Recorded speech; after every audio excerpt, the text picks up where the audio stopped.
Kolkata Knight Riders mini auction లో వాళ్ళ purchase ఇట్లా రికార్డులు అయితే బాగానే ఉన్నాయి.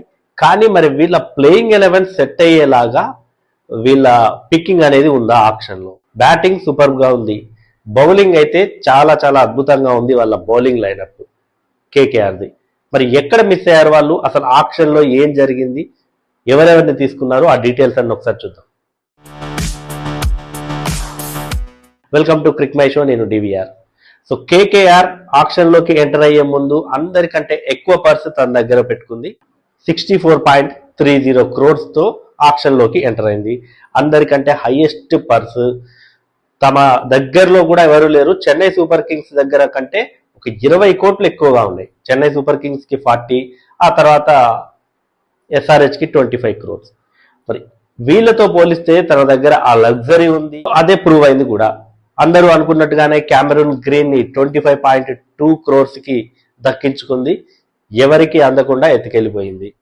నెక్స్ట్ మతీష పతిరాణకి 18 కోట్లు ఎక్కువే.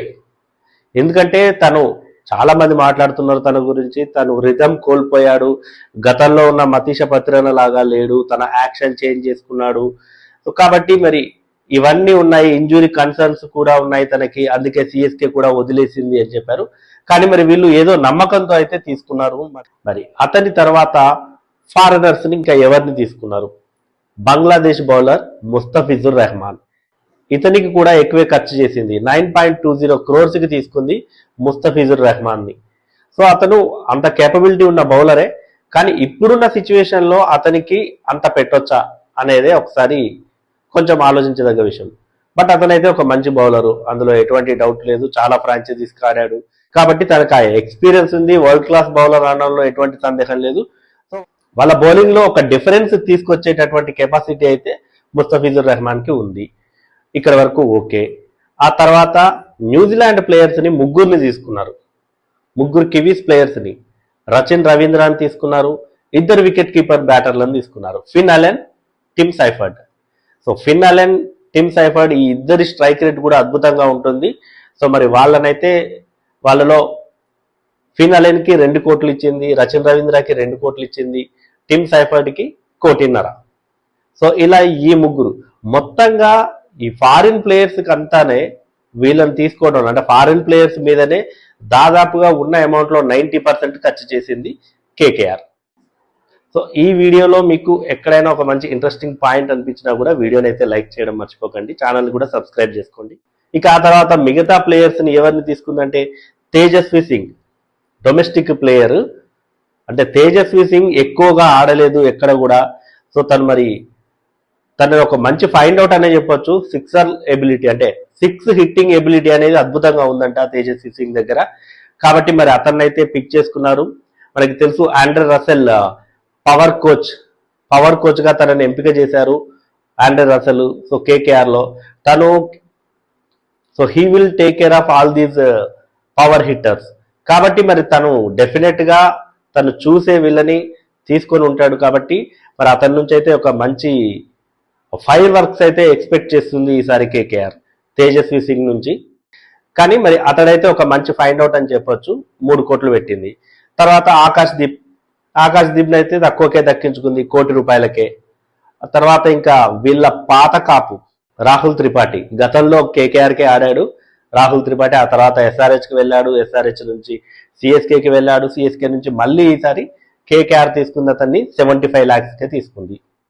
So India players, capped players విషయానికి వస్తే ఆకాష్ దీప్ ని తీసుకుంది అండ్ రాహుల్ త్రిపాఠిని తీసుకుంది. ఇక మిగతా డొమెస్టిక్ ప్లేయర్స్ అందరి మీద కూడా 30 లక్షలు మాత్రమే ఖర్చు పెట్టింది. 30 లక్షల చొప్పున ఖర్చు చేసింది. వాళ్ళలో బ్యాకప్ లెగ్ స్పిన్నర్స్ ని తీసుకుంది, ముగ్గురిని తీసుకుంది బ్యాకప్ లెగ్ స్పిన్నర్స్ ని.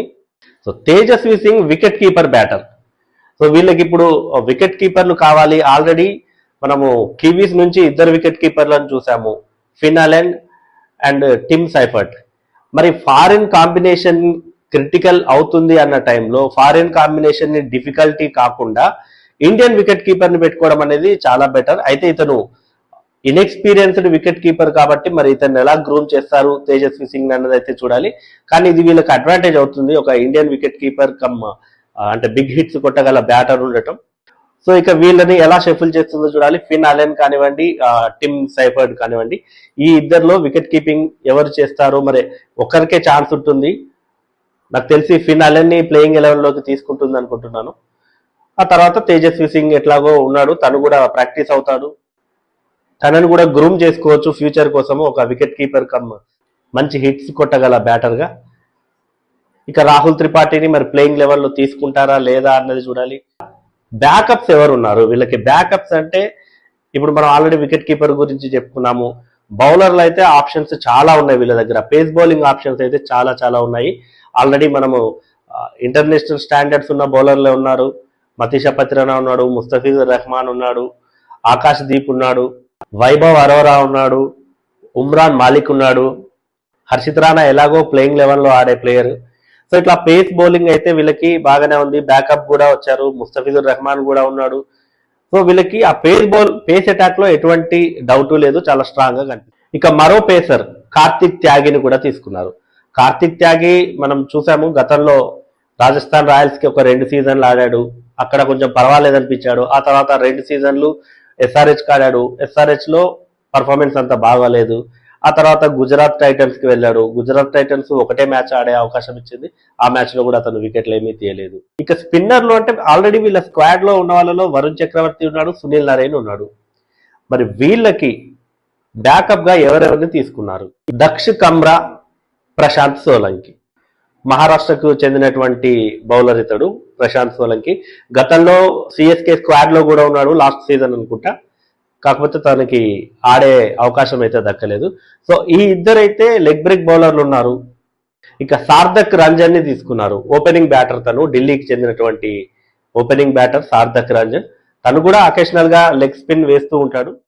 కాబట్టి సో వీళ్ళ పేస్ అటాక్ బాగుంది, స్పిన్ అటాక్ కూడా బాగుంది. ఆల్రెడీ సునీల్ నారాయణ్ అండ్ వరుణ్ చక్రవర్తి ఈ ఇద్దరు మిస్టరీ స్పిన్నర్లను చూస్తేనే అపోనెంట్స్ డీలా పడిపోవాల్సిందే. మరి అట్లాంటి బౌలర్లు ఉన్నారు, వాళ్ళకు బ్యాకప్ కూడా తయారు చేస్తున్నారు. సో మరి వీళ్ళ ప్లేయింగ్ 11 ఎలా ఫిట్ అవుతుంది, వీళ్ళ ప్లేయింగ్ 11 ఎలా ఉండబోతోంది? అన్ని బాగానే ఉన్నాయి. వీళ్ళ బ్యాటింగ్ ఆర్డర్ బాగుంది, పేస్ బౌలింగ్ బాగుంది, స్పిన్నర్లు ఓకే. కాకపోతే మిడిల్ ఆర్డర్ ఎట్లా సెట్ అవుతుంది అన్నదే కొంచెం నాకైతే డౌట్ఫుల్ గా ఉంది. మిడిల్ ఆర్డరే కొంచెం వీక్ గా కనిపిస్తుంది. అంటే ఒక నౌన్ ఫేస్ అనేది లేదు. అంటే బాగా ఆడతాడు ఇతడి మీద నమ్మకం ఉంచొచ్చు మిడిల్ ఆర్డర్ లో అన్న బ్యాటర్ అయితే మరి కనిపించట్లేదు. మేబీ ఇప్పుడు తీసుకున్న వాళ్ళలో ఎవరన్నా సెట్ అవుతారా, ఫిట్ అవుతారా అన్నదైతే చూడాలి. అసలు ప్లేయింగ్ 11 ఎలా సెట్ చేయొచ్చో వీళ్ళది ఒకసారి చూద్దాం.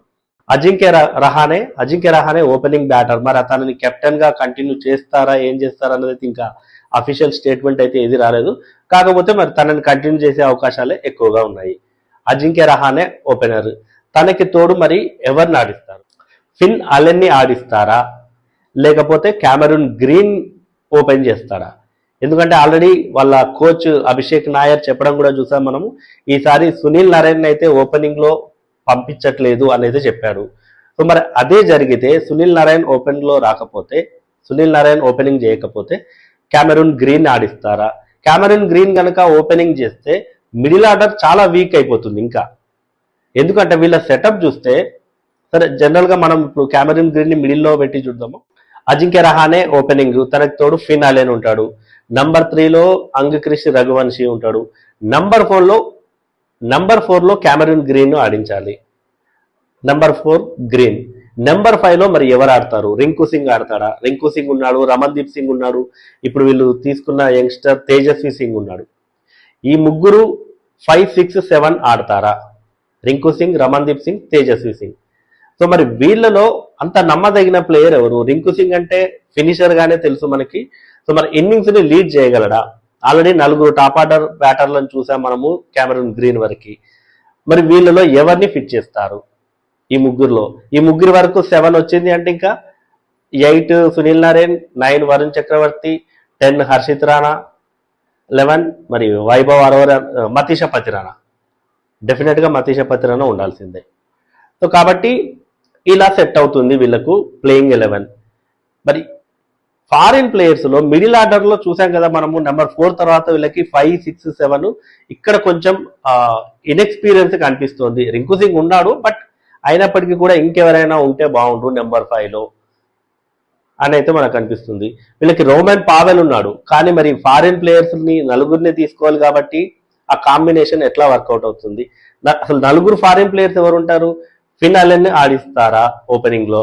ఎందుకంటే ఓపెనింగ్ కూడా చాలా క్రూషియల్, చాలా ఇంపార్టెంట్ కాబట్టి మరి Finn Allen, Cameron Green, Sunil Narine, Matheesha Pathirana, ఈ నలుగురిని ఆడిస్తారా?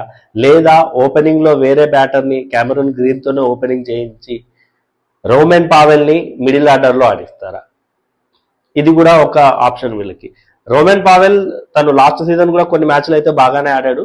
సో తను 5-6 లో ఆడగలటటువంటి బ్యాటరు, బిగ్ హిట్స్ కొడతాడు. మరి ఆల్రెడీ ఉన్న ఫారిన్ ప్లేయర్స్ వాళ్ళకి ఇద్దరే ఉన్నారు, అంటే ఆక్షన్ కి ముందు వాళ్ళ దగ్గర ఉన్న ఇద్దరు ఫారిన్ ప్లేయర్స్ వెస్టిండీసే, Rovman Powell and Sunil Narine. So definite గా వీళ్ళిద్దరిని అయితే ప్లేయింగ్ 11 లో ఆడిస్తారా? రోమన్ పావెల్ ప్లేయింగ్ 11 లో ఆడితే న్యూజిలాండ్ ప్లేయర్స్ అయితే ఆడటం కొంచెం కష్టం అవుతుంది. ఎందుకంటే ఫిన్ అలెన్ ఉన్నాడు, టిమ్ సైఫర్ట్ ఉన్నాడు, రచిన్ రవీంద్ర కూడా ఉన్నాడు. సో రచిన్ రవీంద్ర కూడా లోయర్ డౌన్ ద ఆర్డర్ అయితే ఆడలేడు, తను కూడా టాప్ ఆర్డర్ బ్యాటరే.